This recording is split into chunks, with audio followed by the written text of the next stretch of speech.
एक बार की बात है। जनकपुर नाम के एक खूबसूरत गांव में सभी लोग खुशहाल जीवन जी रहे थे, लेकिन वहां कुछ बच्चे ऐसे भी थे जो कि अनाथ थे। उन्हीं में से दो अनाथ बच्चे थे, ज्योति और रिंकू। ज्योति और रिंकू के माता पिता की एक सड़क दुर्घटना में मौत हो गई थी, जिसके बाद दोनों अपने चाचा चाची के साथ रहते थे। उनकी चाची कमला ज्योति और रिंकू से सारा काम करवाती और खुद घर में आराम करती। कमला चाची बोली, ज्योति, घर के बर्तन कब साफ होंगे?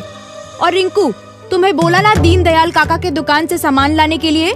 रिंकू ने अपनी बहन ज्योति की तरफ मासूमियत से देखा और बोला, दीदी, मैं तो अभी छोटा हूँ, भला मैं इतना सारा सामान कैसे लेकर आ जाऊंगा? तब ज्योति ने कहा, रिंकू, तू चिंता मत कर, मैं जल्दी से घर का काम खत्म कर तेरे साथ चलती हूँ। थोड़ी देर बाद ज्योति ने घर का काम खत्म किया। तभी रिंकू अपनी चाची से डरते हुए बोला, चाची, स्कूल जाने के लिए बैग और कपड़े पूरी तरह से फट चुके हैं और मास्टर जी ने कुछ नई किताबें भी मंगाई हैं। तब चाची बोली, कोई जरूरत नहीं है, नए कपड़े और बैग लेने के लिए पैसे पेड़ पर नहीं उगते। दर्द से मेरी कमर झुकी है, पैसे बचाने के लिए मैंने आज तक इलाज नहीं कराया और तुम्हें पैसे चाहिए? कल से स्कूल जाना बंद। अपनी चाची को नाराज देखकर रिंकू और ज्योति उदास होकर बाजार में सामान लेने चले गए। दोनों ने काका के यहाँ से सामान लिया। क्रिसमस का समय था और सारा बाजार खिलौनों से सजा हुआ था। ये देखकर रिंकू बोला, दीदी, वो देखो कितने अच्छे खिलौने। काश के पिताजी होते तो हमें क्रिसमस में ये खिलौने और स्कूल के लिए नई किताबें दिलवाते, कितना मजा आता। रिंकू और ज्योति दोनों आगे बढ़ गए। तभी रास्ते में रिंकू को एक पैसों से भरा हुआ पर्स पड़ा मिला, जो कि एक आदमी के जेब से गिरा था। रिंकू ने फौरन वो पर्स उठाया और बोला, दीदी, ये देखो कितने सारे पैसे। भगवान ने हमारी सुन ली, अब हम भी किताबें और खिलौने खरीद सकते हैं। तब ज्योति बोली, नहीं रिंकू, ये पैसे हमारे नहीं है, ये उन अंकल का पर्स है। बिना इजाजत किसी का पैसा लेना चोरी होती है और चोरी करना बुरी बात है। तब रिंकू बोला, लेकिन दीदी, फिर हम स्कूल कैसे जाएंगे? तो ज्योति बोली, रिंकू, अगर हम अच्छा काम करेंगे तो भगवान जी खुश होकर हमारे पास सांता क्लॉज भेजेंगे, जो तुम्हारे अच्छे कामों से खुश होकर तुम्हें खूब सारे उपहार देगा। रिंकू और ज्योति उस आदमी के पास गए और उसे वो पर्स वापस कर दिया। रिंकू ने दीदी से कहा, दीदी, अब हम जो मांगेंगे जादुई सांता हमें वो दे देगा। तो ज्योति बोली, हाँ रिंकू। ज्योति और रिंकू ने अपनी आंखें बंद की और अपने अपने लिए जरूरत के उपहार पाने के लिए भगवान से प्रार्थना की। थोड़ी देर बाद रिंकू और ज्योति ने गांव के कुछ लोगों को आपस में बात करते हुए सुना। एक आदमी बोला, अरे भाई, तुमने सुना? गांव में कुछ चोर सांता क्लॉज बनकर तोहफा देने के बहाने बच्चों को अगवा कर रहे हैं। वो जहां भी दिखे, हम सबको मिलकर उस सांता क्लॉज को सबक सिखाना चाहिए। रात हो गई थी और रिंकू खिड़की पर बैठा बेसब्री से सांता क्लॉज के आने का इंतजार करते करते वहीं पर सो गया। अगली सुबह जब उसकी नींद खुली तो खिड़की के पास नया स्कूल बैग, किताबें और कपड़े भी थे। तोहफा देखकर रिंकू बहुत खुश हुआ।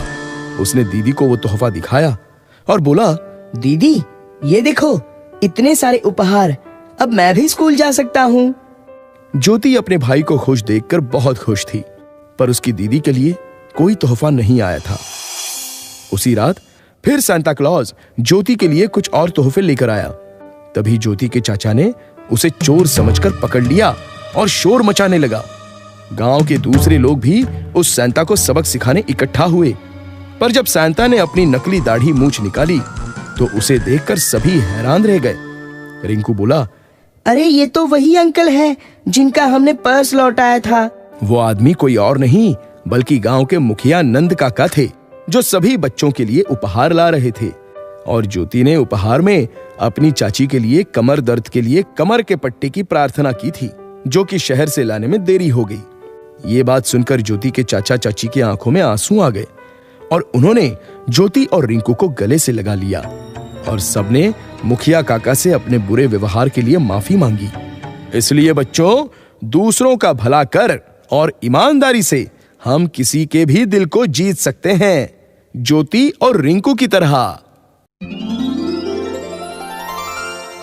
महाराष्ट्र के एक छोटे से गांव में समुद्र किनारे सुभाष नाम का एक मछुआरा अपनी पत्नी शांता और 2 बच्चों के साथ रहता था। सुभाष रोज सुबह मछलियां पकड़ने जाता और शांता घर संभालती और बच्चों की देखभाल करती। उनकी गृहस्थी अच्छे से चल रही थी। मैं मछलियां पकड़ने जा रहा हूँ।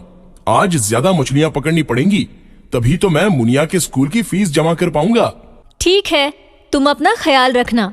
ज्यादा लालच में अपनी जान जोखिम में मत डालना। हाँ, तुम फिक्र मत करो, मैं आ जाऊंगा। सुहास मछली पकड़ने के लिए चला गया। ज्यादा मछलियां पकड़ने की लालच में सुहास अपनी बोट लेकर समुद्र के बीचों बीच जाने लगा। तभी एक मछुआरा बोला, अरे भाई वहां मत जाओ, वहां रानी मछली अपने बच्चों के साथ रहती है। उसके बच्चों पर संकट आते ही वो हमला कर देती है। तुम्हारी जान को खतरा हो सकता है। मुझे घर चलाने के लिए अब ज्यादा पैसों की जरूरत है। रानी मछली अपने बच्चों का ख्याल रखती है, तो मुझे अपने बच्चों का पेट पालना है। तुम चिंता मत करो, मुझे कुछ नहीं होगा। सुभाष ने उस मछुआरे की एक ना सुनी और समंदर के बीचों बीच चला गया। जैसे ही सुभाष ने जाल फेंका, उस जाल में रानी मछली का एक बच्चा फंस गया। ये देखकर रानी मछली ने उस पर हमला कर दिया और सुहास बुरी तरह घायल हो गया। ये देख पास के कुछ दूसरे मछुआरे घायल सुहास को उसके घर ले गए। अपने पति को घायल देख शांता फूट फूट कर रोने लगी। अरे देवा, हे कैसा लो, अब मैं क्या करूं? मैंने कहा था पैसों का ज्यादा लालच ठीक नहीं।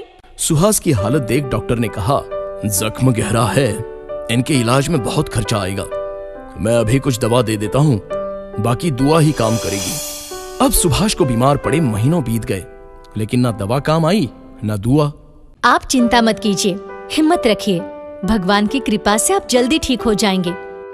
बीमारी बढ़ती जा रही थी और घर की माली हालत बिगड़ती ही जा रही थी।